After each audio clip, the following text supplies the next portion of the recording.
Hello everyone. Today I want to talk about Smile 2. So Smile, the first one, it came out like 2 years ago and I heard things about it. I didn't really keep up with it, or I don't remember. But I tried to watch it before and I wasn't really into it. But then Smile 2 came out and I thought I'd watch that, and so I tried to watch Smile 1 again. Smile 1, I'm not really that into, but Smile 2. Smile 2 is actually like such a super upgrade from the first one. Smile 1, the first Smile, I can't remember who made it. Paramount Players and Temple Hill Entertainment, okay. It feels like an A24 or like a Blumhouse movie, because like the first movie isn't all that great, but then it seems like the second one got like a huge better budget after like the first one was like kind of successful. Because like the second movie, immediately they kind of do this like kind of forced, if you ask me. They have a one take for the opening shot.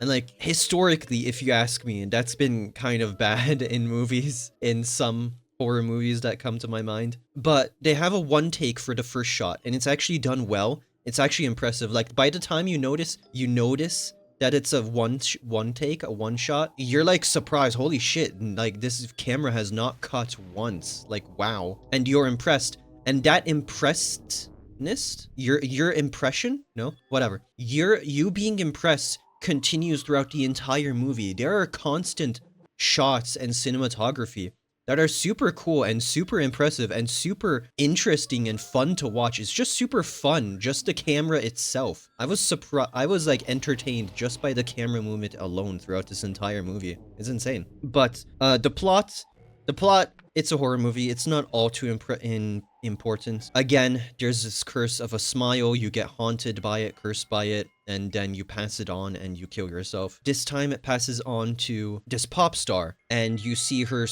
try to manage slowly losing her mind while also being in like the music industry. I want to say, maybe it's because I've been playing Silent Hill, but like the amount of like surprise at the end, kind of, it was like a bit too much, sort of. But throughout the movie, the amount of times you're unsure, like throughout the movie, it constantly plays with if this is actually happening to the girl. Like you're not sure if this is real or not. And it at the end, it kind of gets too much, but like you're constantly, as that keeps on going, you're questioning whether what you're seeing is actually real or not, if it's actually happening or not. And that was done super well too. And like along with the camera motion, like the way they move the camera being just fun itself, that, as well as like this small mystery you go through yourself as an audience member, trying to figure out if like this is real or not. That entertainment, those two together, like the movie is like actually fun. It is horror, yes, and there's like gore and stuff, and it's like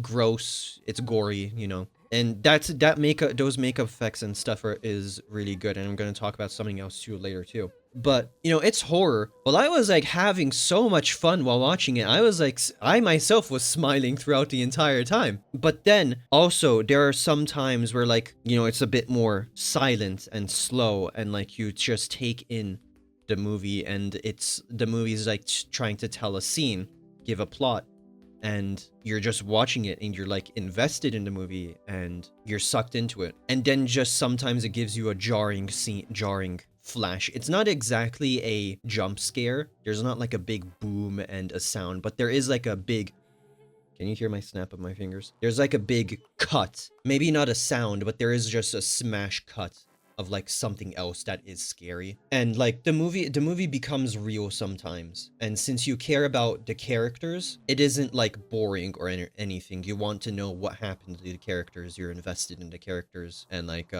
you know, you care for them. At the end, the movie does something kind of unique. Like you expect this movie to be done by like a smaller production, honestly. At the end, they do something very unique. So at the end, who knows if this is real or not? I think it's, I can't even remember.